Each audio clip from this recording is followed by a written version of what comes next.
Diggs Nation. What's up, Sway? How's everything going?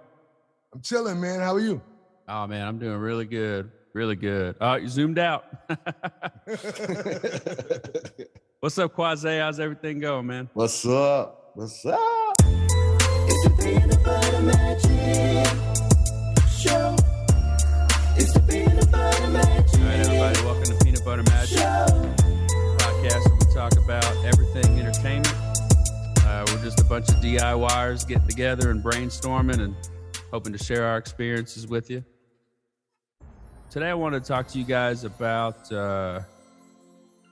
inspiration.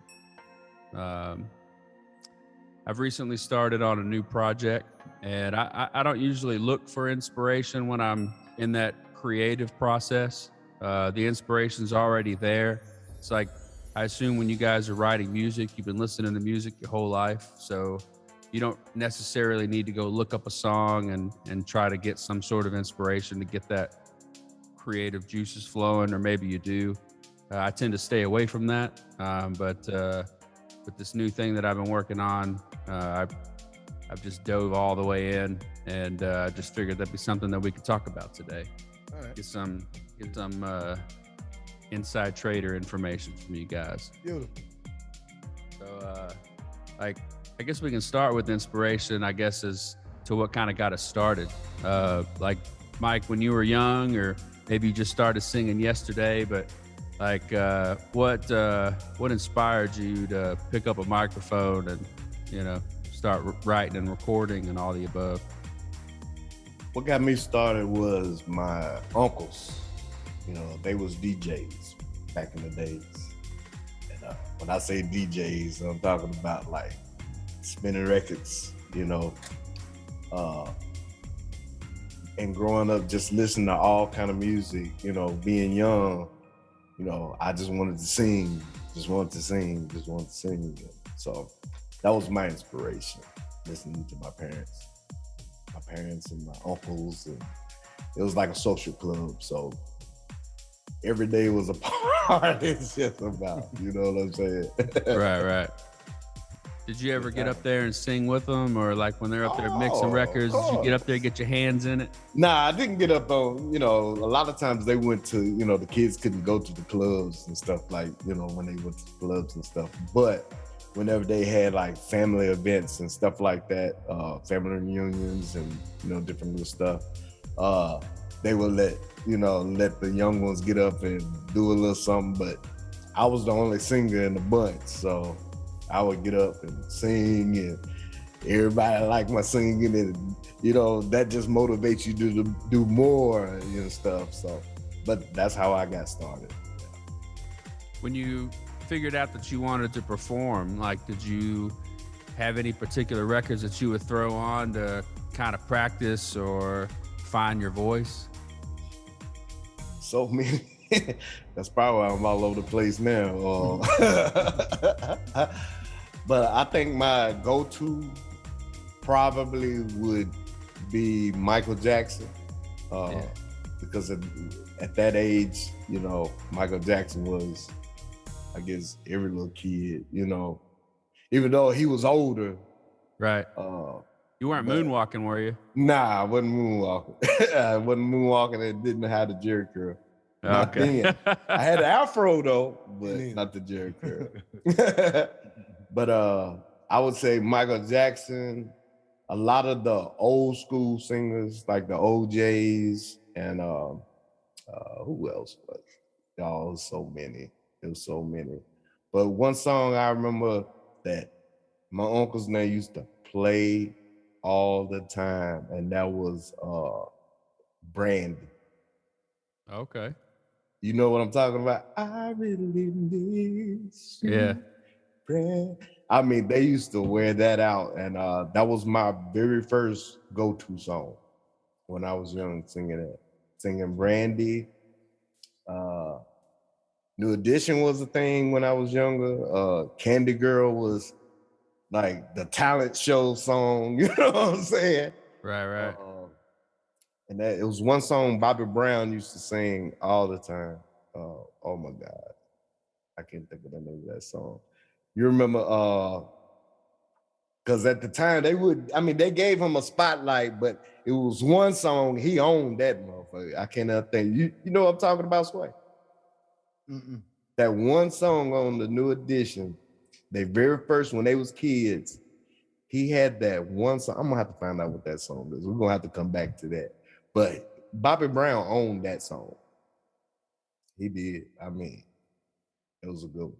But those that's the stuff that kind of got me started and got me singing and stuff like that. Did you compete in the talent shows? I have, yeah. I was even in not the American Idol, but it was something else before American Idol. With the Ed, what's his name? Ed something. Star Sullivan? Search. Yeah, Star Search. Oh, okay. Yeah. No, Egg McMahon. Is that his name? Am I saying it right? The win the contest, they take the balloons to your house and you don't want $1 million motherfucker. You know what I'm talking Oh, they about. show up with the big check? Yeah. The Yeah. old guy that used to, is it Ed McMahon or something like that? Yeah. That show he used to host, Star Search. I did audition for that. Oh, really? Oh yeah. Oh, man. That was crazy. What about you, Sway? What got you into singing? Well, I'm an Anderson. So, Right. So that's just kind of what we do as far Right. as that was concerned. But I remember, in my younger days, my grandma's house, we had a piano and an organ in the house. And if you know how big a piano and an organ is, to have one of each in your house, you knew something magical was going to come out of it.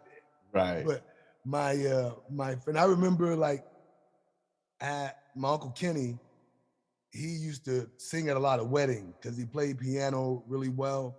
Mm-hmm. And he would get hired to sing at a lot of weddings. And he would have rehearsals at the house. I was maybe 3 or 4. And he'd be doing duets with several different ladies that would come through. He'd be rehearsing duets and things of that nature. And I would just have to chime in. I couldn't resist myself. And I remember my first memory was I was at church. I was 5. And my cousin Kim, big shout out Kim, she was doing a solo in the choir. She wasn't much older than I was. And she sang so well. And I was sitting next to my grandmother and I was like, yo, how do I be a part of that? Because there was a children's choir. I was like, how do I become a part of that? And she was like, well, baby, you got to get baptized. And I'm like, that's all? Right. So, I can swim. Let's go. Right, you know what I'm saying? I went up there and sat in little chairs or whatever they do and professed my life to the Lord. And Jesus died on the cross and all this. Yeah. Get me to the choir. You know what I'm saying? So, Right. yeah, so I was around 5. That was like around 1980 when that happened and whatnot. I've been singing publicly pretty much ever since. Mm. It was my cousin that was really inspired me to want to do it in the public eye because I was always singing at home anyway. Mm. Yeah. Yeah. What about you, man? What got you and what got you started in what you do? Was it like a child thing for you? Were you like a fascinated growing up watching movies? Was that your thing? For sure. I grew up in a church home as well. But on Sundays, like we'd get home from church, we'd have lunch, and that was chore day. It's time to clean the house, clean your room. My sister and I had a list that we had to have done before the end of the day. And I remember they had a Star Wars Episode 6 airing on television one Sunday afternoon. My mom was in the living room cleaning, and we lived out in the middle of nowhere. Yeah. Like you couldn't see the neighbor's house. We were just a trailer out in the middle of way down Bear Creek Pike, out in the middle of nowhere. And I remember like I came out into the living room and they had episode 6 on. So they're like flying through the trees on their little speeder bikes, chasing down the stormtroopers. Well, my entire backyard was the woods. That's all it was. That's all we had. And so I just remember standing there, like staring at the screen of these flying bicycles with laser guns blowing up the bad guys.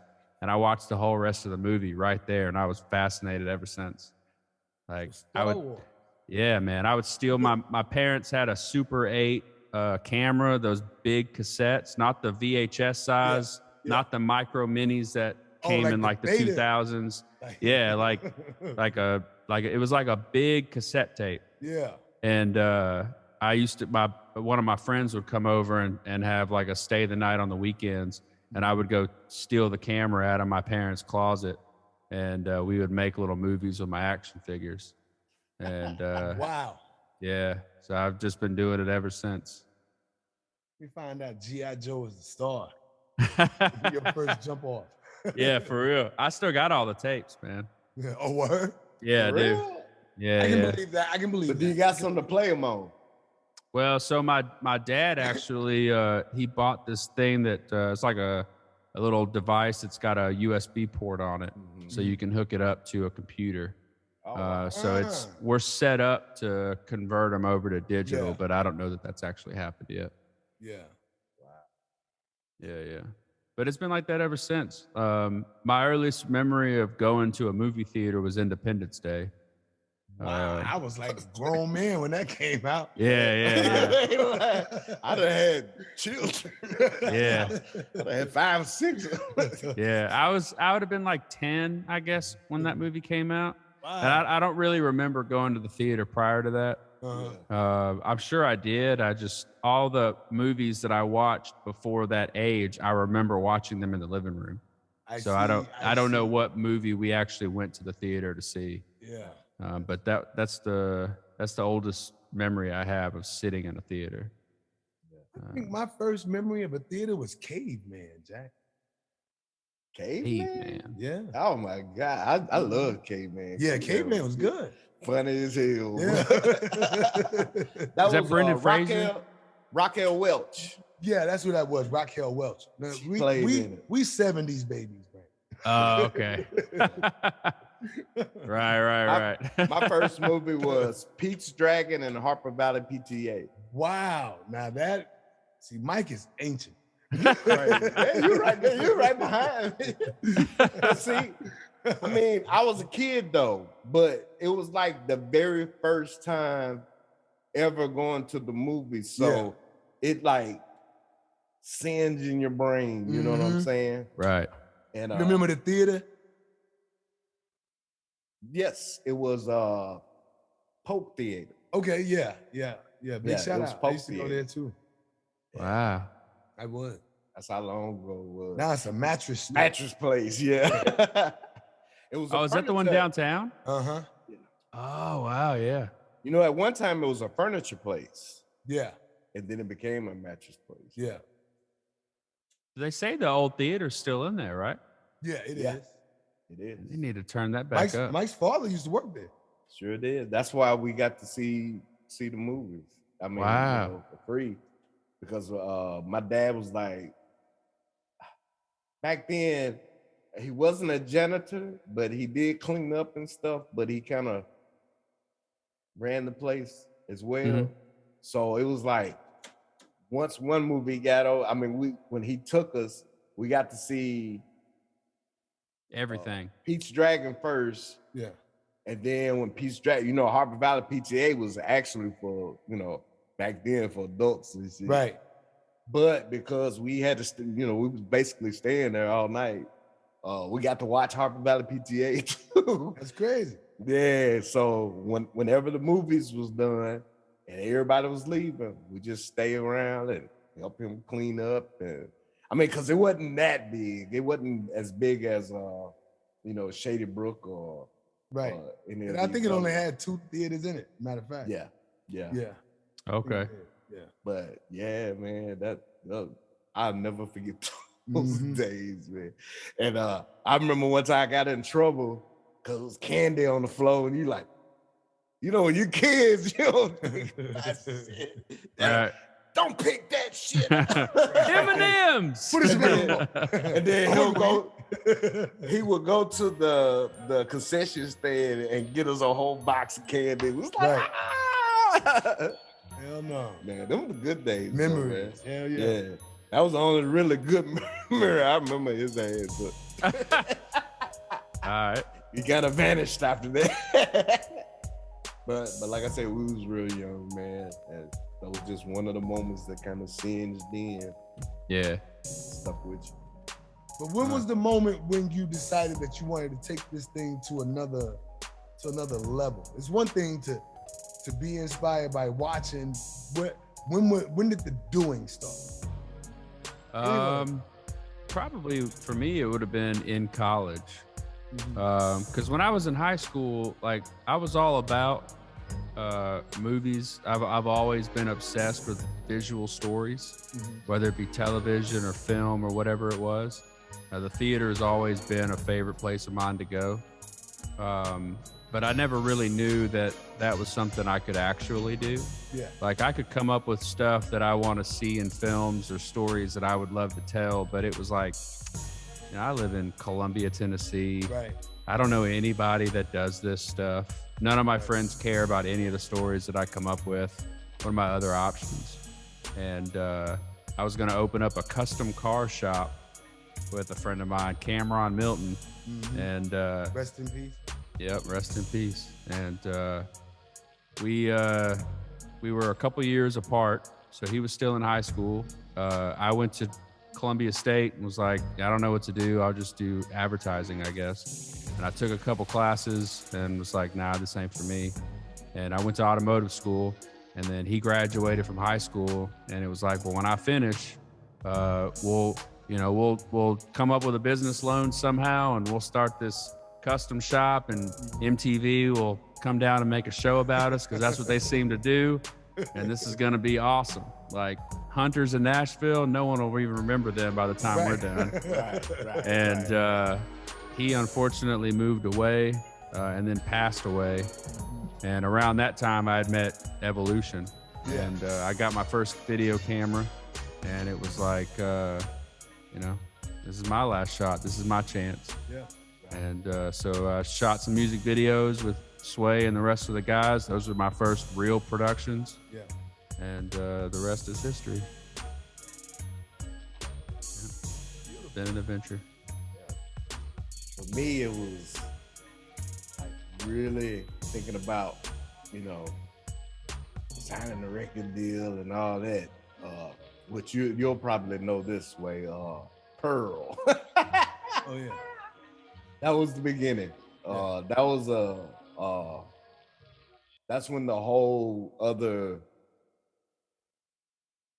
light started, I guess you would say. And big shout out to Pearl. You know, Yeah, big shout out to yeah. But he wasn't called Pearl back then. Nah. But Big shout out to him. yeah, big shout out. But that's when, it all sunk in that, being around here, maybe I can make it. You know what I'm saying? Because that kind of exposure wasn't really around then. It was more so just singing for family and friends. And, for me, that's all it was, singing for family and friends. And, just singing to girls every now and then and just being known you could sing. But actually, maybe I could do this. So that's where it all started. And got with my cousins and things like that. And from that point, even though that didn't quite work, start pursuing different, moved to Nashville, meeting certain underground rappers and stuff that want you to sing on their, back, the whole idea of being on somebody's album, started, and it started me wanting to do my own thing, and, it just gradually, moved up. So, but I would say when Pearl came to town. Yeah. That was my first real experience, I'll say. And like I said, Pearl, Pearl got a lot of people started. Let's just say that. Yep. Let's just say a lot of people in the area got their first shot with Pearl, or got their first taste with Pearl. I met Pearl, won a talent show, and the prize was to go and cut a 3-record demo with him. And we went and did that. We cut 2 of the songs, wrote another one, and we didn't cut that 3rd song. So that was in '89. That was in '89. Right. And then around '92, I met my homeboy Q. Yeah. He just happened to stumble over to my house looking to hang out with my sister, and she wasn't at home when he got there. And I answered the door, and he's like, "Well, what are you doing?" It was a Friday night. And he was like, "What are you doing?" I was like, "I'm chilling." He's like, "Let's go out." Is that this Q? No, this is my. Oh, my friend okay. Q. He lives in Detroit. I Big shout out gotcha. to Q Bait. Oh, yeah. Q Okay, Reviews, okay. check him out. Q Reviews, check him out. Yeah. You know He's what I mean? just the letter Q. Yeah. Yeah. I know who he is now. Yeah.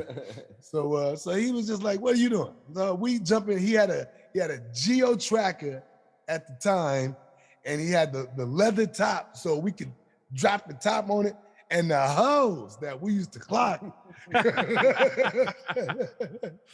with that car, man, was insane.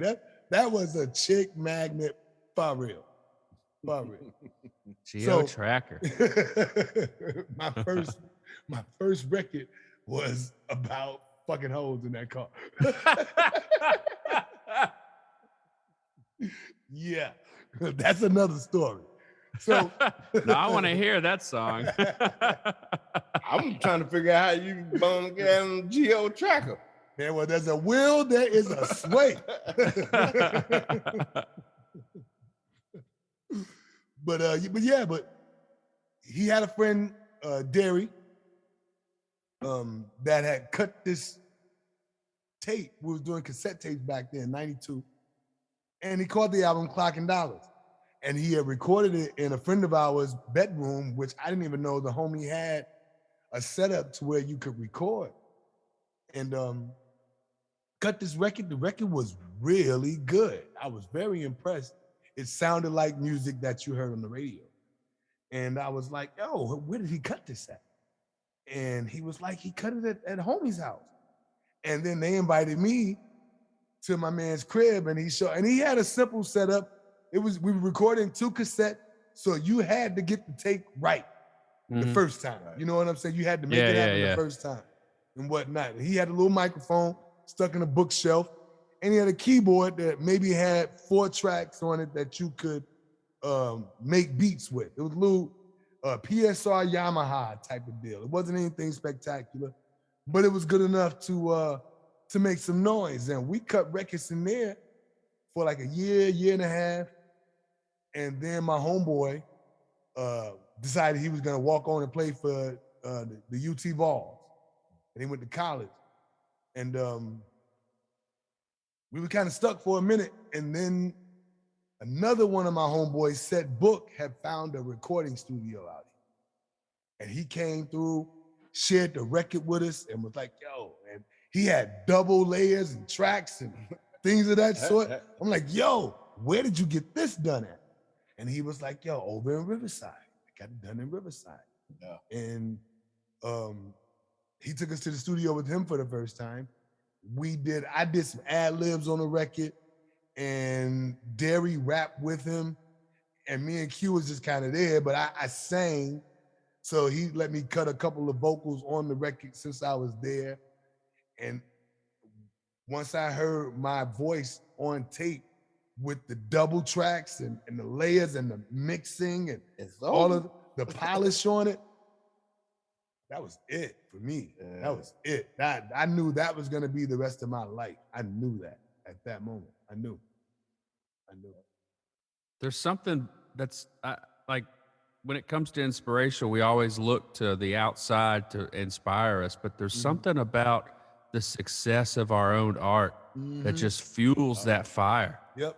Like I remember when we shot Passing Me By, like my first real production, we had a cinematographer, we had a PA, Yep. we had multiple locations. Yep. you know, Yep. and then we got it. has some legit locations too. Like people let us come in and shoot like during business hours, and there goes all kinds of stuff. Man. Yeah. Yeah, I it was mean, cool. yeah, like the nursing home, we had that hospital Right. set up. They gave us a hospital room. Yep. The funeral home, he Yep, like shut yep. the building down, right? Yep. I think Nobody he had- died that day. Yeah. Like it's crazy. It was crazy. And then to show that to people, and like we had that big showing at the mall. Yeah. at the Yeah, mall, and all those people that came out, and then finding out all the people that were sharing it and watching oh my gosh, it was just like, I can never do anything else. This is so cool. Right. Yeah. Like- And at the time, people weren't really shooting. I think we might have been one of, if not the first music video shot out here. I'd never heard of one before us. Neither had I. Neither had I. Me neither. Yeah, I mean, it was so cool. yeah. It was so cool. Like we made something together and we shared it with people, and they were just like blown away by it. Yeah. And it was like, oh my gosh, you know? And so one of the things that I wanted to bring up today, and I this wasn't a part of my original plan, but Sway called me with a story last night. We can cut this out if you don't want to share it, but That's fine. it's kind of flows right into that being inspired by yourself. I'll let you tell the story, but just finding out that other people hear the art that you share with the world, and Right. finding out how it affected them. Right. It's just beautiful. Yeah. So right now, at the time we're recording this right here, I'm in the process of mastering Evolution's very first album. It's called About That Time. But maybe this show will hit after it already drops, maybe it won't. But yesterday, I'm in my studio at my house and I'm working. And my girl comes up and she hears the music playing and stuff like that. So she and my daughter, they walk in to my room and they're dancing to the music and things of that sort. And, you know, I've shared stories with her about Evolution and our run and stuff like that. But she heard some of the music, but she didn't hear like maybe a couple songs that you get on YouTube or whatever the case may be. Right. But this was Evolution's debut album. This is their first project. So It's like 2006. yeah, 06. Yeah, you're right, 06. And so she's dancing to the music and she says, yo, if I knew that y'all existed back then, I would have rocked to this. You know what I mean? She's like, this stuff is good. I'm like, yeah, it's good. So she and my daughter leave to walk my dog. And so I turn on one of the records on the album. It's called Passing Me By. And no, it wasn't Passing Me By. It was This Pain. The record was called This Pain. This Pain. So the record is on. I'm listening, trying to find sweet spots and things of that sort within the mix of it. And my room door opens again, and it's her. She walks in, and she was like, who sings this song? And I was like, this is an Evolution record. And she was like, oh my God, this record got me through so many hard times. She said, I listened to this record like a year or two in a row. My kids know this record and stuff like that. And then she starts rapping the words to the song and whatnot. Because I thought she was full of shit. You know what I mean? I did. I thought she. Then she starts singing the fucking lyrics, man, and my shit was blown. Now I knew that we captivated a lot of kids. I knew we captivated a lot of older adults, but people in my age range, put it this way, I didn't know how far the album reached. Let's just say that. Right. I didn't know how far it reached and how it impacted people's lives like that too. Right. Like, just amazing. Just amazing. I Like, mean, that it story is. do something Yeah. for you? You'd be surprised, huh? Talking to Brandon, did you have something to add? I was just so impressed by hearing somebody that we didn't know. Right. Because Right. all the stuff that we did, and I never was a part of the music side. I just did like the visuals, but all Right. the stuff that we did and put out, when we would go to shows, when we would go to parties, when we would just be out and somebody would, oh, that's Mr. Clean. What's up, man? Hey, Sway Low. Right. Like we typically knew who they were. You Right. know, Columbia is not a big town. There are a couple schools here, so it is big enough that you don't know everybody, but it always felt like the reach was positive and large, but I generally knew most of the people, or at least recognized them. And so this was one of the first times that I've ever heard of a complete stranger that has no connection whatsoever to anybody involved, knowing the lyrics to the song. Like, what? Blew my Today? shit. Blew my shit. My Yeah. shit was blown, son. Yeah. Blown. I couldn't believe it. And Even she if- had never been to a show, never bought a CD, never anything like that. And that just means somebody shared it with her, and then Right. she kept it. Yep. Even if they emailed it to her or brought over a little flash drive or however she got it, like just copied it off of a CD, like somebody that she knows shared that song. And then it affected her. And it affected her to the point that she memorized the lyrics. Right. And here we are 15 years after the song came out, and she still knows the lyrics. Right. Like, oh, I've heard that before. Yeah, I get that. You're singing along with the song 15 years later? Right. Right. She knew the words, man. Knew the words. Singing the hook with Shorty and everything. It was unreal. It was unreal. Unreal. And I've heard people sing the lyrics to my songs before, to Evolution Records before. Yeah. But like you said, it's like, motherfuckers, you know what I'm saying? You know, Right. or you may not know them, but it's 6 degrees of separation type shit. You know Yeah, what I'm yeah. saying? Right. As far as that's Right. concerned. But this one was totally I introduced her to the band. Right. And for her to already have history with the band is just amazing. Yeah. Amazing. Yeah. That would inspire anybody to want to do anything. Oh yeah. Oh yeah. I got off the phone. I was at a friend's house last night. I hopped off the phone and I told my buddy the story, and I was excited. He was excited to hear something like that. And we got back to what we were doing. But then the whole time I was thinking, I was like, man, that makes me want to get the band back together. Right. Turning my phone off. Don't call Sway.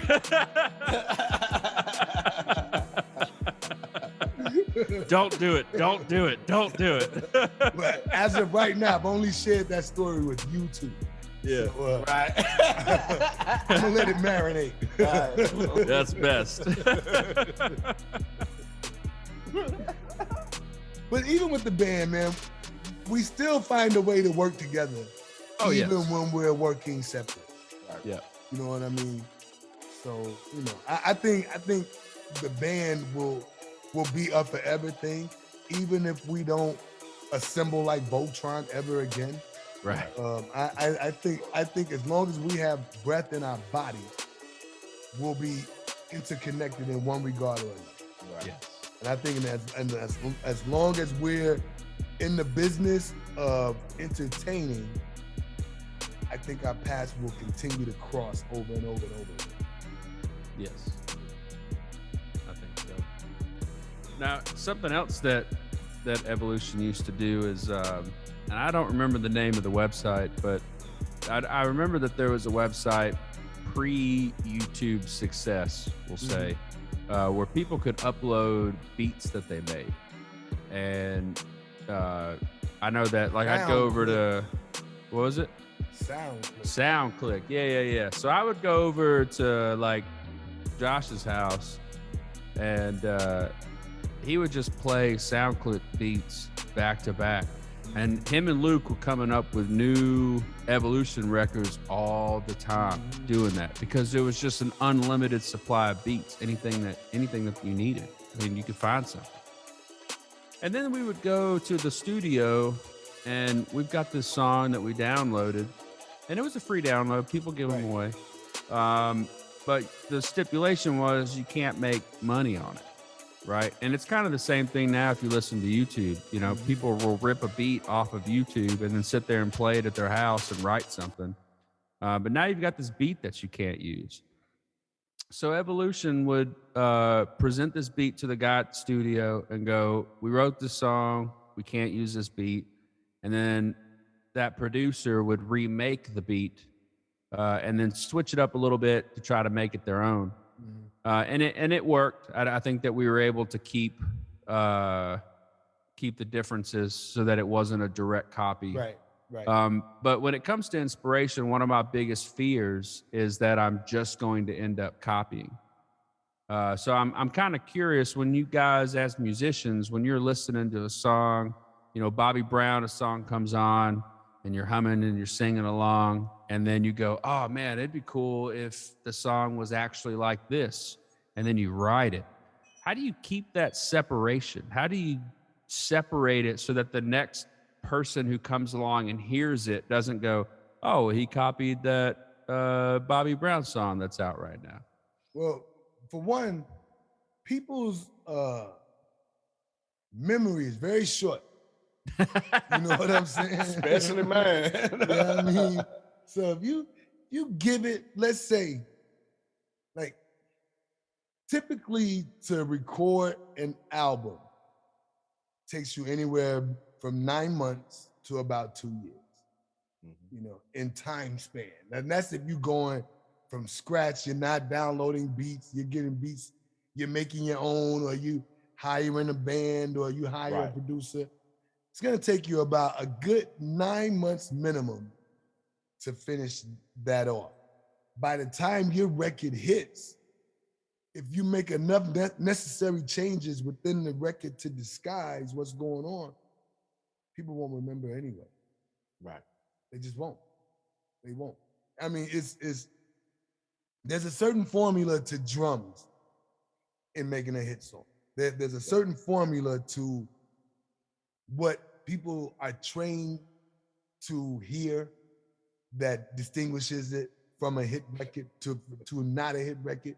So you're gonna hear a lot of repetition, especially in drum patterns and beats and things of that nature. It's where you have to get creative is within melodies and music itself. You know what I mean? So nothing new under the sun, quite honestly. That's true.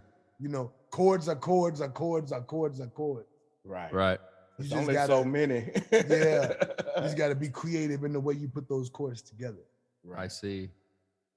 You know? I see. I do notice just listening to the radio, like whenever new songs come out, they all follow that same boom, boom, boom. You know, it's that boom, pat, boom, 2/4. 2/4 gets you a hit a good 75, 80%. Right. I see. It will. I see. Do you ever try to like come up with your own pattern that's outside of that normal? Yeah. It's like Mounds and Almond Joy. Sometimes it feels like a nut.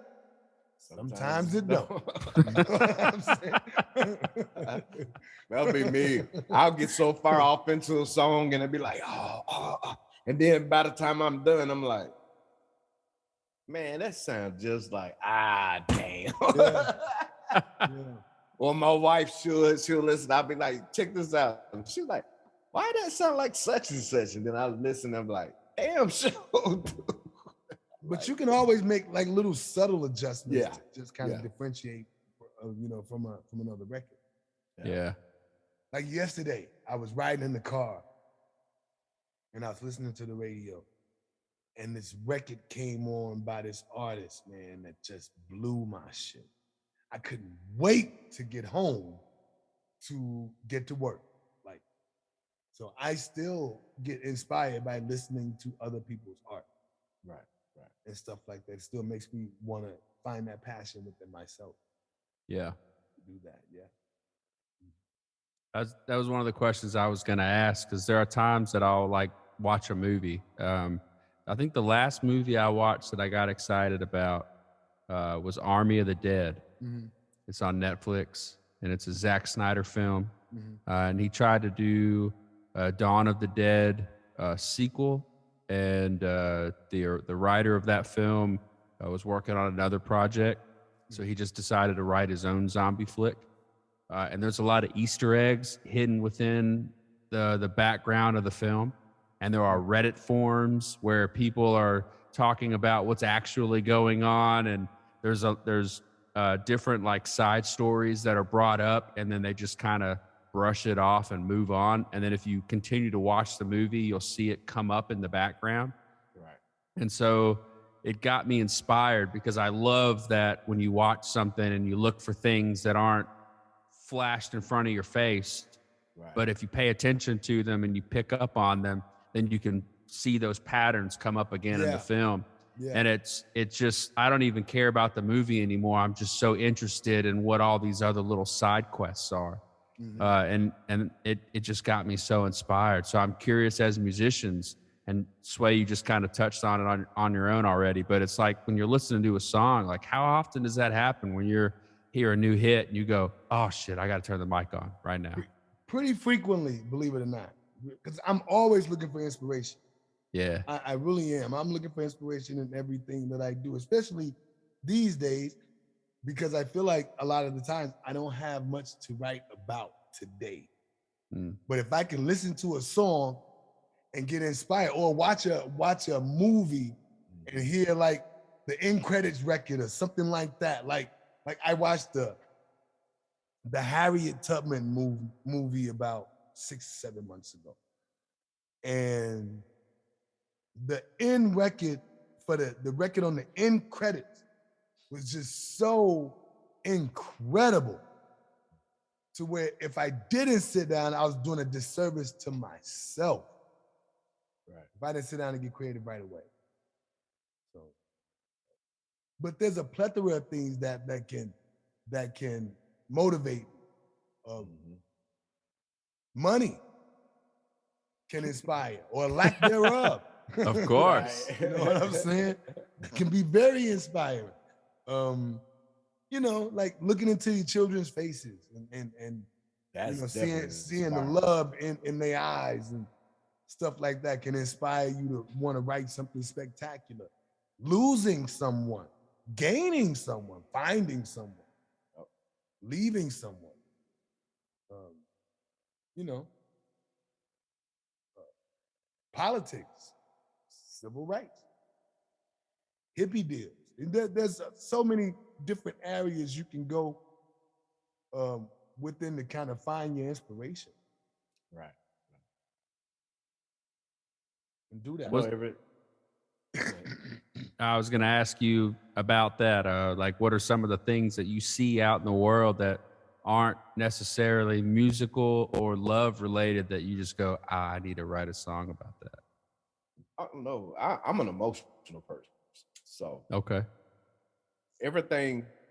Have you ever noticed that way? Everything I write about deals with emotion some kind of way. I it's just I've always been like, you know, when I was younger, I used to write poetry. A lot. I was depressed a lot when I was a kid, so that was my escape. And a lot of the music that I write, it's I guess that's why it's a lot about females and stuff too, because you know that's the way I could express Right. myself. So a lot of mine was either from that or experiences, you know, out on the street, being out there. I'll write some stuff about that. It's always dealt with how I felt about something. I see. It Yeah. was necessary, you know. It was hard for me. I never wrote about somebody else's, you know, life. That's why I guess politics wouldn't do it for me, because if I write about politics, I probably wouldn't have nothing nice to say. I mean, because how I feel about politics, or you know, just different things. Is I don't know. Anything that I write about is gonna deal with my emotions. So And see, and I can tap into other people's stories too. yeah, you know what I mean? good with that. Yeah, man. you know what I mean? I can definitely tap in. Like, motherfucker tell me a story, and you know, I will make it sound like I'm going through that shit. And I just listen Right. to my homeboy tell me what the hell he going through and shit. Like that's been so Right. easy for me. And a lot of times that helps me in my writing process too, is to kind of look outside. Now I'll add elements within my life that can relate to make it Right. sound even more authentic, but I can easily tap into someone else's joy or pain or heartache or triumph easily. I just did a record with Luke Jones. Big shout out to Luke Jones. Roots is coming out this fall. He's got his single out right now, Beautiful Day. I'm on the remix. But just did a record with him. We collabed on this one rap song. And I haven't written a rhyme in 10 years. And if I was to sit down right now and write a song for myself, if I had to write a rap for myself, I'd probably struggle. But Luke's energy inspired me enough to bring the noise. You know what I mean? It was enough inspiration for me to say, all right, you know, I dig what he's doing. I can bring something to the table to it as well and whatnot. So collaborations with people, working with others can inspire you as well, because their thought patterns are different than yours, and they may be looking at angles that you ain't even considered, let alone tried. You know what I mean? Taking a whole other direction. I've always struggled to write with other people. Like, I'm too stubborn. Yeah. That's it's really tough. Like, it really is tough. I've got the guy that I was sharing the evolution story with. Mm-hmm. Him and I have been writing a lot, and it's a real struggle. Like, because he comes up with great ideas, and I feel like I come up with great ideas, but we go in different directions. And like, when you're writing something like that, you got to pick one and then just move forward with that one. And he always wants to go with what he came up with, and I always want to go with what I came up with. Mm-hmm. And very rarely do we find a way to choose, because we have completely different styles. Then why compete? Well, it's not a competition. I mean, I'm just saying, but when you coming up with something good and they coming up with something good, but it's never, you know, why not step back and let one come up with something good and you just give your input in with what he's doing. Yeah. And then next time around, you do something good and let him add a little input, you know what I'm saying? And then it's like you and me, Brandon. It's like you and me. I think a lot of the reason why you and me have worked so well together over the years is that we don't get in each other's way. Right. We don't get in each other's way. I make the records, you make the visuals, I bring you the record and tell you to do what you do. And I step back. I trust you enough to where I know you're gonna make me look my best. You know what I mean? So I don't have to micromanage or babysit you or anything like that. Right. I believe in you. I think that's been the winning formula for you and me all these years. You know? Yeah. And the only thing I really ever criticized you on is spelling.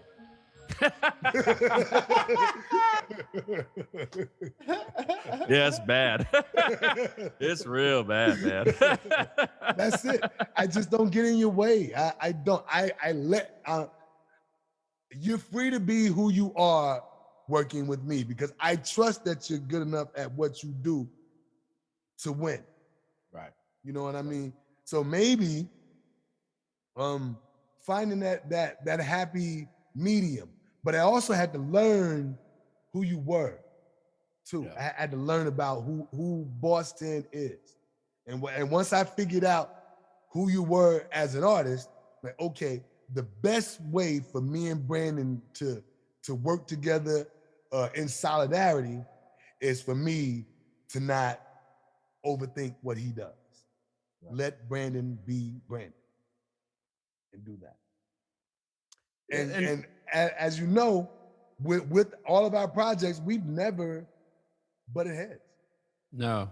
Right. And that's I've really enjoyed our creative working relationship, because we do realize where our strengths are. Like, if we're like, all right, we should make some music together, Sway never sends me an album and I'm like, man, you don't have enough snare in that record, dude. Right. You know what I mean? Like, all right, this is what you have made, so this is what I'm gonna make, and we're gonna make it work. Yep. But that's that's kind of where my struggle comes from with writing with people, is because it's hard when I'm working on a visual and Sway's working on the musical, then we do really well together because we can both attack it with our strengths, and I'll stick on my side, he'll stick on his side, and we'll work together and complete that project. Right. But one of my struggles is when I'm trying to build something from the ground up with another person who has a whole nother, way of thinking and style and all that stuff. And it's like, I think this should be a comedy. Well, I think this should be an action film. And then it's like, He just why fighting not- to be fighting, goddamn. Why not make it an action comedy? and so that's kind of where it's been a real challenge. And that's why I keep Right. going back to this little writing meeting, because I know that I'm stubborn, and I know that I want what I want, and I'm faced with somebody who knows what he wants. And so we've in the last couple writing sessions, it's been like, well, I want it to be this and he wants it to be that. So then we just pick out little bits and pieces. And then now we have a joint venture. But the problem is that when we have that joint venture, it's not authentic, because it's not, Okay. it's, you know what I mean? Like we're both just trying to settle for what the other Right. person wants. Appease each other. Appease each other. Yeah. And then when we get, and I noticed it because the last two writing sessions ago, when we finished, we kind of went over what we had come up with, and he pointed out what he came up with and what I came up with. Right. And he pointed them Oh. out. He pointed them out as we went through the process. And my drive home, I was like, so we didn't really write together. We just settled for each other's thoughts. Yeah. Yep. So I'm still learning how to do that. You're gonna have to be boss 10 and just keep it real. Right. Oh, I do. That's why we don't get any of that stuff done. Well, If it's that bad, then nah, it can work. It can work. It can work. Let's not throw the baby out with the bathwater, okay? yeah. But yeah, I'm not throwing out. It's a challenge, and I'm trying to learn from it. Right. Yeah. So what I would suggest is that, okay, if you guys are at least coming to a happy medium with picking out things, pick out the things, and then within the things that you two pick out, find the strengths and weaknesses within those, and then build upon that. And that way you can take both of your ideas. It's still your idea when you take the two together and then work around. Okay, you got your list over here, his list over here. Maybe everything on his list doesn't go with everything on your list, but y'all can find 4 or 5 or 6 different things on each list that can work. Restructure it and then bring it back to the table again. That way, everybody feels that their ideas are important, valid, and inclusive, and you can get a better product. And even then, you can still build up on that part too when you get back together as a unit and whatnot. Right. The main thing is don't butt heads. But it's okay if you're gonna get to a common ground or a neutral place or something along those lines. It's okay to butt heads. Just be able to establish what's business and what's not. Right. And just kind of do that whole business and whatnot. So there's a way to work it out. Yeah. There's a way. There's a way to work it out. For sure. And if this guy's talented enough for you to want to continue to work with him, just keep the conversations honest. Yeah. Yeah. Even before you start. Yeah. Yeah. So far, the attitudes have been very positive. Yeah. Like we haven't really argued.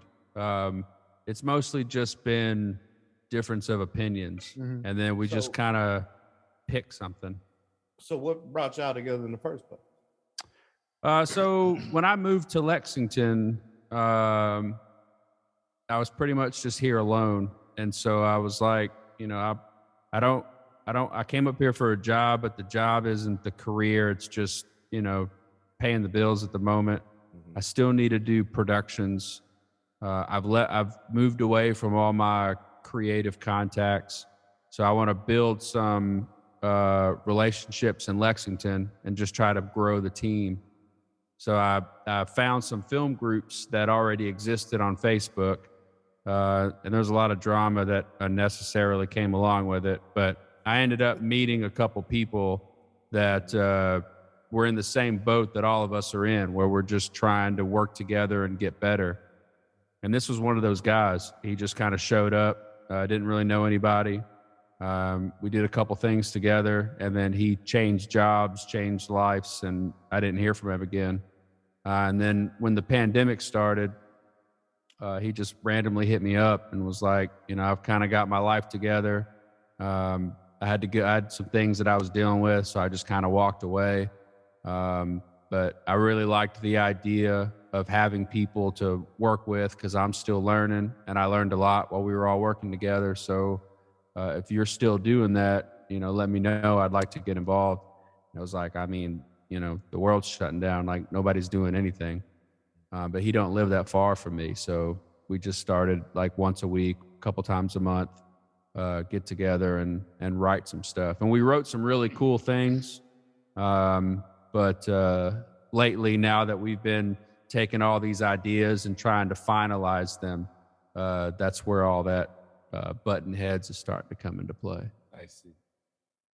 Yeah. Well, I might have to do stuff a whole different way, like putting stuff in a hat and drawing from it. Yeah. I don't know if that's any good either, because you're not gonna get the best stuff. Yeah. I don't know. I'm not discrediting that idea. I'm not discrediting you, but but until they come together as a one mind, it's gonna always be button heads. Somebody's gonna have to take a step back in order to stop the button heads. Somebody's gonna have to take a step back. Oh, had that come to Jesus. Right. You either gonna have to do that. Y'all either gonna have to mind as one, or one take a step back in order to properly move forward. You get what I'm saying? I do. See, Yeah. I've learned over 30 years that artists have egos. Yep. They're big. Oh, What yeah. I mean? My ego is through the roof. Let me tell you. But in saying that, I also have control over my ego too. Like, Yeah. in other words, if I know that I'm working with an artist that's a bigger narcissist than I am, I play the back. And in playing the back, I show my ideas through playing the back. It's like I run. I don't know. I run. See, I'm not trying to run. I've Right. always written by myself, and my inspiration always comes from myself. And having somebody else that I'm like, all right, well, I see the character, and then I think this is going to happen, and then they go, no, I don't like that. I think that it should go this way. Yeah. I've never been in that situation before, because I've never put myself in a spot where I needed to go ask somebody what to do. So for me, it's like, I have my own stuff. I'm not really worried about if the things that him and I develop turn into anything or not. I'm moving forward with everything that I'm doing. But it's a learning challenge for me, because I have a huge ego with what I come up with too. Like, I feel like what I come up with is gold. Phenomenal, Yeah, and I hope to one day be able to share those, but I'm still in that boat where I haven't been able to share. And so when I'm bouncing ideas off somebody and they're rejecting them, I'm like, well, they just don't know what they're talking about. Right. Right. And that's the attitude that I bring. And so it's like, well, we're continuing to butt heads. I know people do this successfully, so I've got to figure out a way to not do that. And so I keep going back, because we keep coming up with really cool stuff, but they keep going in different directions. So it's like interesting. It's like evolution. Like, my music is way different from what I do with the band. Right. Completely different than what I do with them. But I find out what works for them and how can I contribute to their formula. Yes, that's what I'm trying to learn. Yeah, you know what I mean? What can I bring to the table with what they're doing and whatnot? How can I make that work for me? Like in evolution, on the business aspect, I'm Michael Bivins. In the band, I'm Ronnie DeVoe. You know what I'm saying? And I'm okay with being Ronnie DeVoe. I'm okay with that. Right. I'm okay with that. Just fine. Josh is Ralph Tresvant. Luke is Johnny Gill. You know what I'm saying? B-Mac I might be Bobby Brown. Okay. I might be Bobby Brown. B-Mac might be Luther. Ronnie DeVoe. He might be Ronnie DeVoe. But I'm not the main attraction. They're not buying tickets to see me. Well, they are, but not like they're buying tickets to see Mr. Clean. You understand what I'm saying? Right. They're buying the tickets for him. I'm just an addition to that. Right. So figure it out. Let him write a scene. This, that, another. Get permission to make some alterations and make them.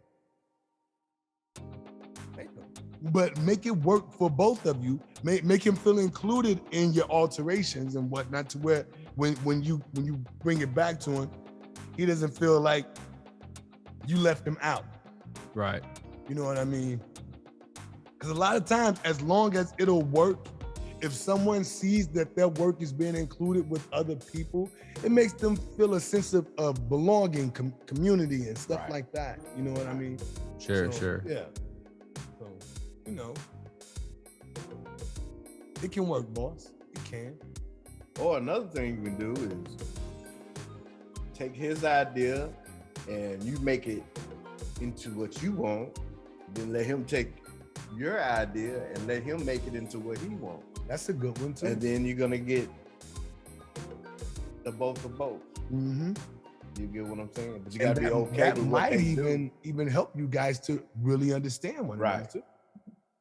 It might help.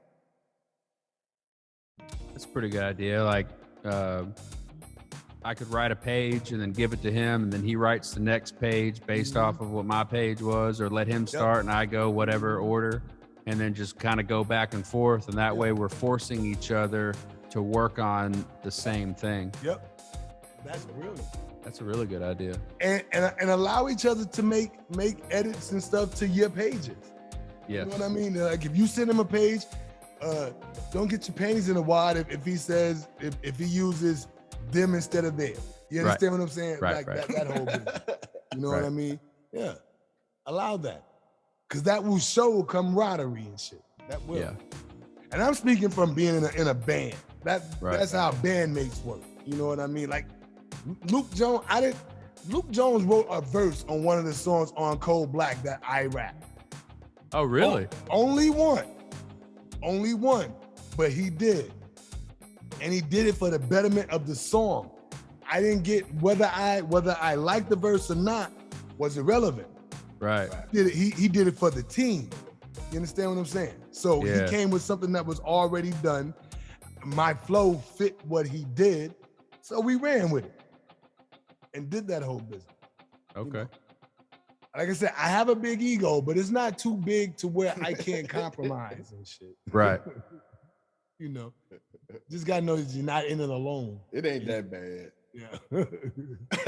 Mine might be, so. I've seen some bad egos, boy. Mhm. Good dog. Yeah. Yeah, he wrote a verse on Cold Black that I rap. It was only one. And it was a back and forth verse. It wasn't even a full verse for me. It was one where we passed the mic. It was a pass the mic type of verse. Oh, I got you. And he wrote the whole thing. So when it came time to pass the mic, it made it easier, made it all make sense because it came from one pen. Right. You know what I mean?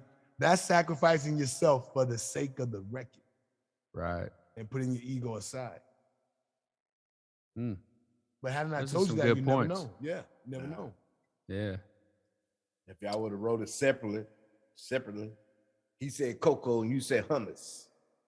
Right, Nah, I'm trying to be funny. right. But I get your logic.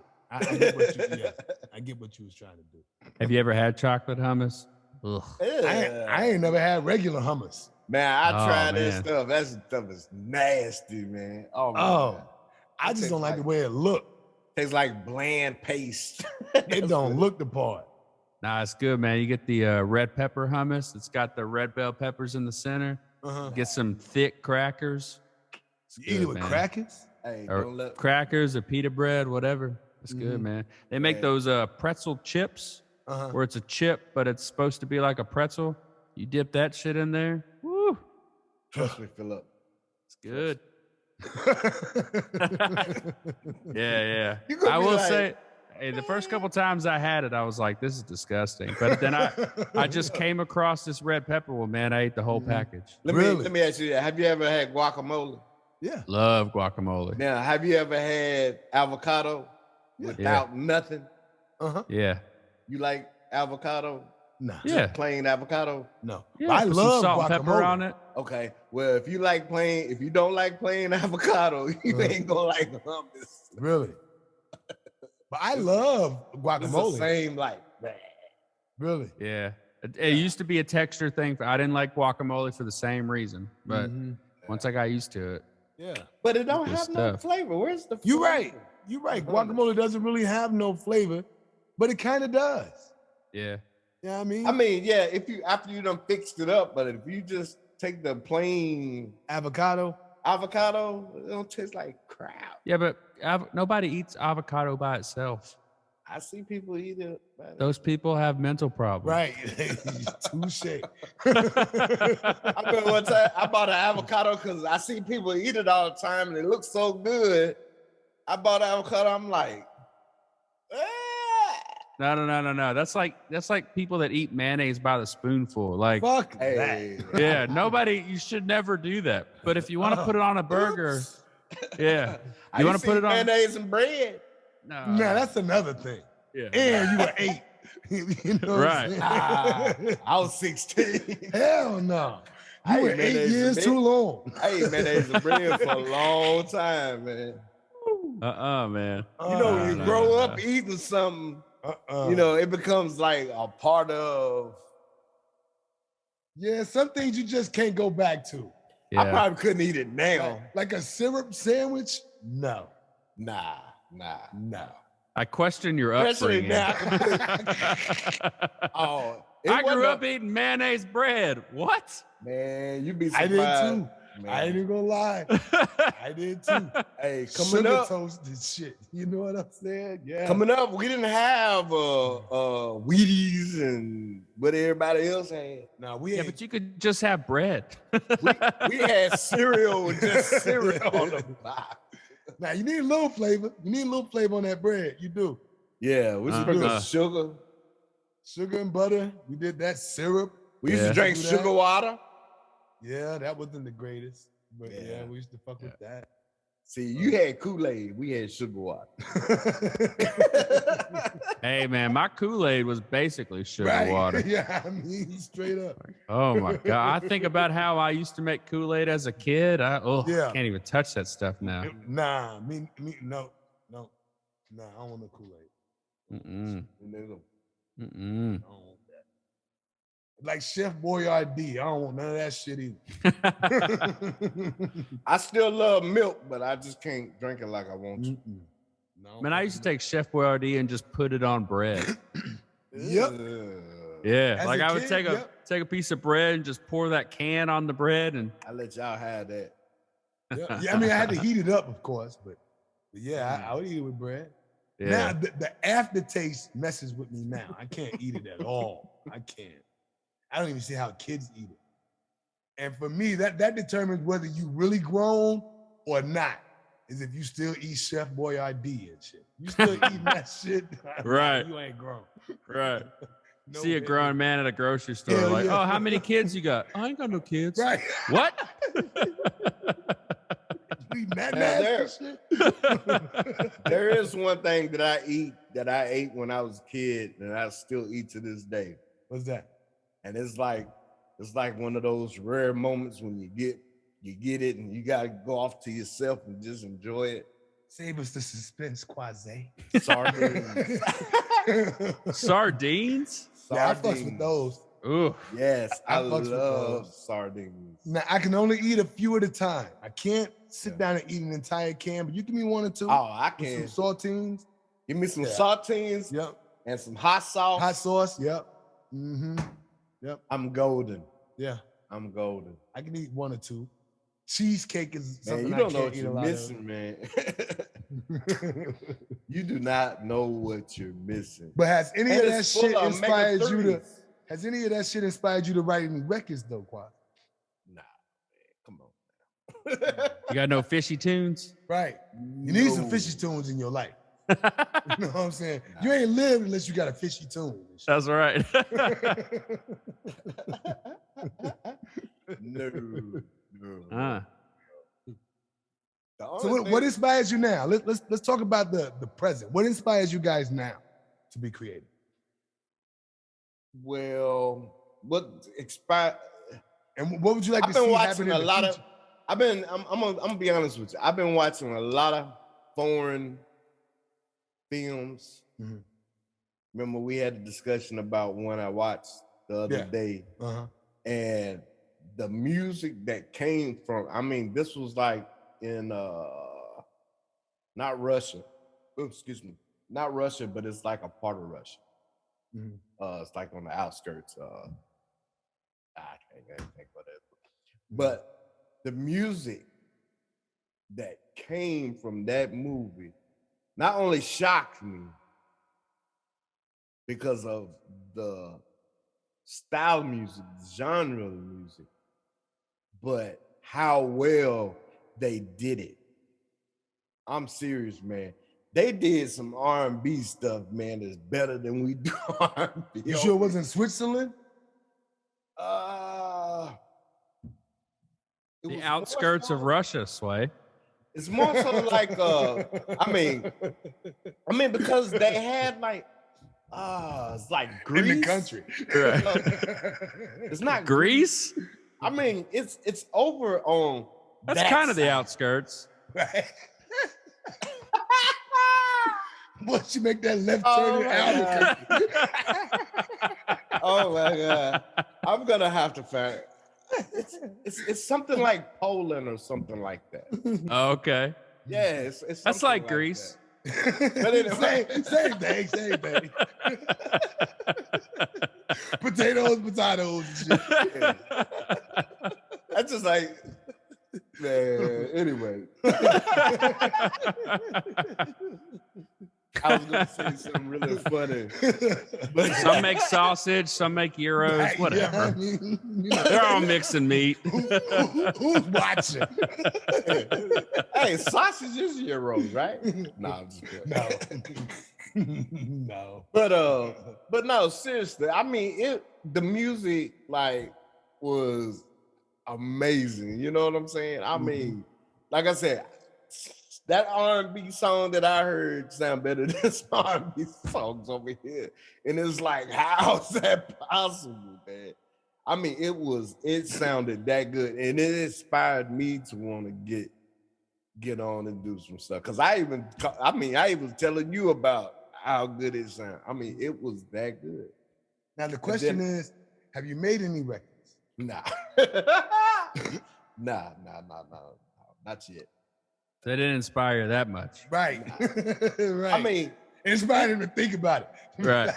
put it this way, it inspired me enough to Where you said that boy good. where it inspired me enough to where when I get little tunes in my head and I record them now and so that when I do get inspired to do something, I already got a catalog of Ideas. things. Ideas. Yeah. See, what you could use probably, Mike, is a little 25 note keyboard with your laptop. Like a little MIDI keyboard. Like a mini keyboard. Yeah. 25 note jump off. Nah, Something that you- ain't gonna work neither. You get Cause see the problem when it comes, like I don't know, when things was when I had stuff located in a different spot, it was easy. When I had an idea, I could just get up and go right to it. Mm-hmm. Now I got to take a trip. Yeah. And going up and down them stairs, man. I know how You that got an can be. iPhone? Yeah. Man, just get on a GarageBand and download all those free Yeah, I loops already and got it. sounds, bro. I Yeah, already because got you got that idea, you can just pull that right up on your phone, just play that Yeah, right but- up on the back. Here's the problem with that. Well, I don't know if I said it. You know how I feel about Fruity Loops. That's what that stuff is, basically. Yeah, but it's just an idea, right? Right. You just got that tune in your head, and this is some software that you can. It's like putting it on paper. It's just like you got a lyric, so you write down your little poem or whatever, and then later on you come back and go, "Oh, that could be a whole song." You're doing the same thing with that. I just need to get in a whole nother frame of mind. I just need a major reset. You know what I'm saying? You know how you get older and there's a lot of stuff going on outside of, I used to could push it to the side and deal with it. But now it's like more is weighing on the other side and, Can I tell you what I hear? yeah, excuse me. No. You need some MJ in your life. That's what you need. Natural inspiration. Nah, I don't need it. I think you do. And as your doctor, I want to prescribe it to you. Tell them Sway, I don't need it. No. 1 dose per day. Because I'll be like, Nah, that's not true. That's not true. But I've been making a lot of music lately. I like daily. It's Yeah, been you've been on the insane. road. Yeah, it's been insane over here. Awesome. And I'm really excited. I'm excited to hear that. It's been great. It really has. And I was going through some things last month myself, and that really helped me to get through. yeah. You know what I mean? It really did. Just being creative and being busy. It was awesome. I hope it continues. Yeah. What's up? I tell you, man, life, I mean, it can really put a dent. Oh, for sure. For sure. You gotta have will. And maybe that 25 note keyboard, because you have an 88 key jump on. So that's hard to reposition and things of that sort. But you may be in the living room and you get inspired there. I mean, you have a laptop. That's think portable. It's not even, I think it's just that. You're falling out of love. No, I'm not. No, I can't never fall out of love with my baby now. I love my baby. It's just You that. gotta give your baby some attention. It's just that. She needs Okay. that. I kind of went and cheated on my baby a little bit With who? with Life? with all these samples and loops and I was like, podcast exclusive. and then I find out they ain't really what it's cracked. You Yeah. know, they ain't really what it's about. So when I try to go back to my baby, I got a bag for her. I got a bag. Please take me back. So I'm just trying to get my mindset back to how I used to be. You know, when I want a bass line, I'll make it myself. When I want some chords, I make it myself. When I want ideas, I make it myself. You know what I'm saying? Trying to get back to that way. With the things that I've learned from you and stuff like that. If I can get myself back to the way that I used to be, and then apply what you taught me on a lot of stuff, it's on. Okay, You so know let's what I'm dissect what you just said. Let's Let's break dissect all. it. Let's cut Let's it up. break all of that down. Let me take a bite of Okay. this chicken real quick. Though. So you've identified the problem. Mhm. Now we have to tap into some solutions, because it's one thing to say, "Oh, my back hurt," but then if you ain't gonna take no domes, I don't want to hear about your fucking back. You know what I'm saying? I don't want to hear about that motherfucker.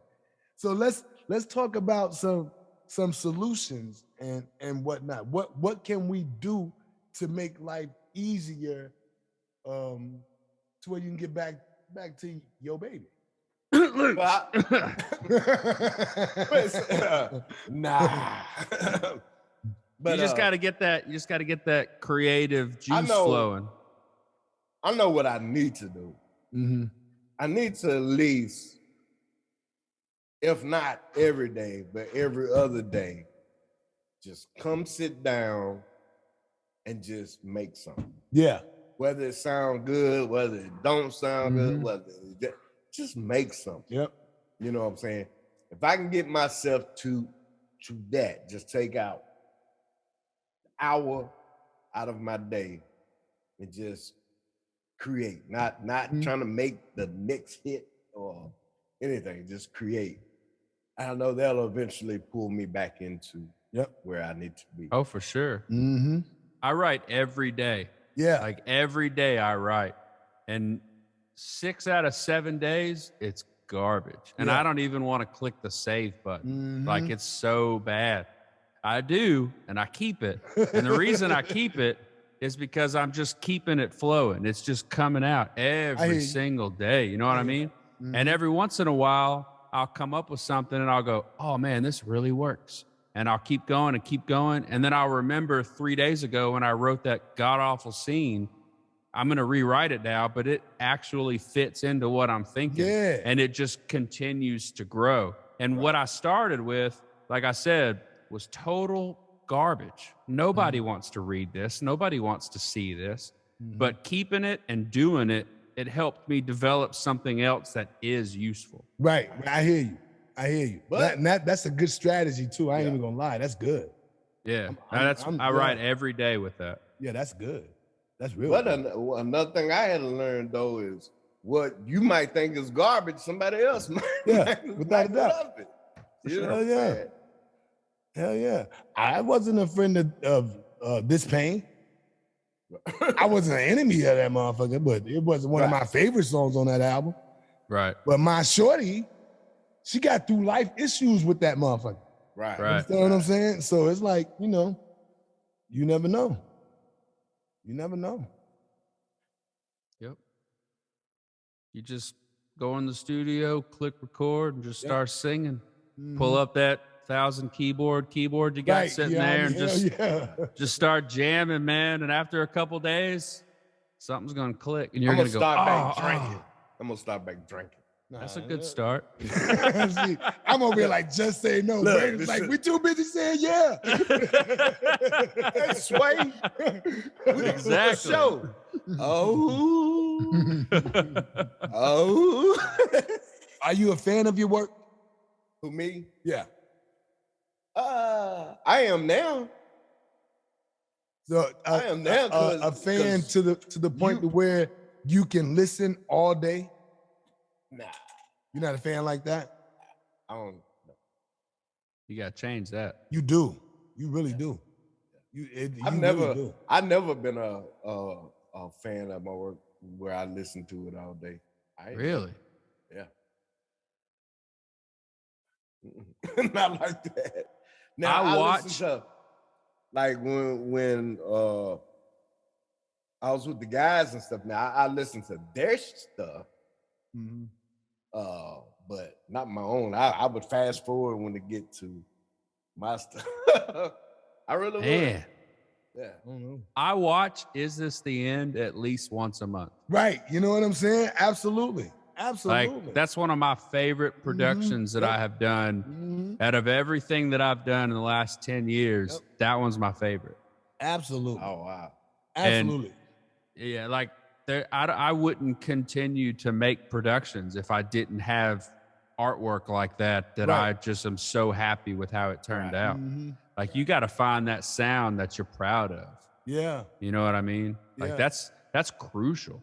And not only that though, but if you are a fan of your work, even during the production stages of the shit, if you can make yourself listen to the records at a constant, it'll help with your production too, because you'll Right. be able to hear the things that you don't like I'm like, oh, if I But did that's the this problem. way. That's the problem because you gonna always hear something that you don't like. Yeah, but that gives you an opportunity to make the alterations Right. and make it into something that you do like. Yeah, you know how But many it's gonna songs take you listening to it over and over and over again Yeah. and hearing that cringe part over and over and over again and be like, fuck it, I gotta change it.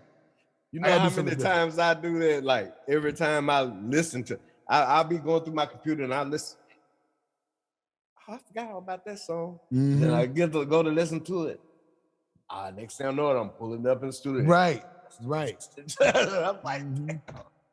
but That's good. That's Yeah, good. I agree. That's I part agree. of it. Yep. That's part of it, man. I agree. I You have have- productions that I have already edited and released, and I have re-edited them on my computer. right. And I can't release it because it's done. It's over with. We're out the door. But I still will go back and tweak Yep. it. And that means you care. That means Yep. you're into it. I thought it was just me. I thought I had one of these little No. ticks. You know what I'm No. saying? Over obsessiveness. No. You know how many painters have artwork up in museums and probably walk up and go, dang, I should have put some red in right there. Yep. Every time they see that motherfucker, they say Yeah. the same shit. Yeah. That don't mean they don't fucking red. like it. It just means that they notice those things that they Right, would have done differently. Right. And the more that they think about that, man, the more paintings they're going to do where they don't have those thoughts. Yeah. And that's why it takes me about 7 or 8 days to make the music for a record. Because I'm constantly listening for those cringe-worthy moments within that record. All the time. Days on days on days on days. And I'm constantly making changes, alterations. Even shit as simple as a hi-hat doing one thing different in one area. You understand what I'm saying? Like it, but I'm constantly listening, constantly. How can I tighten this up even more? How can I tighten it up, tighten it up, tighten it up? All the time. And even after I cut the record, I'm listening over and over and over and over and over and over again. But by the time you get it, I done heard the record 500,000 times. Right. You know what I mean? I've heard it that many times. That's crazy. Yeah. And I would also suggest that if things in life are preventing you from wanting to write those happy emotional songs that you want to record, fuck them, man. Write about what's going on. Like one thing that Sway's always said that stuck with me was he said, "What comes from the heart will touch the heart." Yep. Right. So if you're going through something and you've got a studio right there that you're sitting in, man, See, it's work it out. It's not that it's keeping me, the things that goes on, it's keeping me from doing it. It's more so it's not a thought process. You get what I'm saying? You know how, I don't know, it's just not a thought. You'll have in the back of your mind, man, I'm gonna work on a track today. But before you can even get to that moment, something like totally distracts you from it. Yep. It's like gone. Yep. And that happens to me. I ain't even gonna lie. It happens to me. It's just more so a little bit constant over here. You know what I'm saying? Yeah. It's a little bit It constant. does happen. It does. I heard that record like 2-3 days ago, and it took last night for me to get on it. Yeah. You know what I mean? But I never put that record down. I kept humming it to myself over and over again, pulling it up on YouTube while I'm doing other shit and this, that, and another. I didn't let the record go. But so by the time I was able to sit down with it, it's still right there. Right. Now, at one time it was a love-hate relationship. But when you surrounded by people that really love it just as much as you do, that helps. It helps, because Sway done got me like, shit, I do love this motherfucker, you know what I'm saying? Yep. And it helps. I mean, I do want to get back started, but at the same time, I'm still juggling with things in my head and, you know what I'm saying, stuff. And I'm definitely going to get back on it. It's just making those first step to commit, you know what I'm saying? Commit, because I know if I don't commit, it'll be all over again. I'll probably do it for a second, it'll be all over again. But I want to be able to commit and stay committed to it. Yeah. Well, like I said, man, you got a studio in your pocket. Yep. So Just use life, man. Talking and, about my trombone boy. man, whatever instruments you want to pull up, man. Man, y'all crazy. You can play your own flute if you want to, but I'm talking about your phone. He said, play your own flute. You know what I mean? Like, You kind of stepped into that one. yeah, I did. But I'm just saying though, man, like you got all the opportunity Right. in the world. Right. You got things that are going on in your life that are affecting you. Yeah. Right. Man, turn that into art, man, because there's somebody else that's gonna be sitting there going through some shit. Yeah. And it's the same thing that you are. It may be a little different, whatever, right? But they're gonna hear that song that you made, and it's gonna help them get through some shit. Right. So that way, 10 years from now, your neighbor's gonna come up and go, "Damn, who sings that song?" And you're gonna go, "I do." And they're gonna come in and sing the song, and be like, Right. "Man, I got through so much shit with this." Yep. Like, Shit, do it. Not my neighbor. I'm just saying, man. Right. I You get know what I you're mean? saying. Right. I'm not messing You with know. you, man. I get You what know. you're saying. But yeah, I feel that 100%, man. Yeah, it's there's ways to, there's ways. Yeah. And I push you because I've heard your music and it's Right. dope. And so Right. it blows my mind that you're struggling to keep doing that. Yeah, I agree 100%. I make a conscious effort to keep things going to include you. But I've also learned that there's a part of you that has to want it as well. Right. You know Right. what I mean? Right. And you get the love-hate relationship. Yeah, I do. Because I do. it's never the music. No. It's never the music. It's a lot of stuff that comes along with it, dealing with like other artists and man. It can be that's just like you. But again, you're a one-man band, essentially. You write your own songs, right. compose your own music, you can sing and rap them motherfuckers. In essence, you don't need anyone to kind of No doubt. complete your No doubt. agenda, No as far doubt. as that's concerned. No doubt. So block out the noise. Yeah. But first,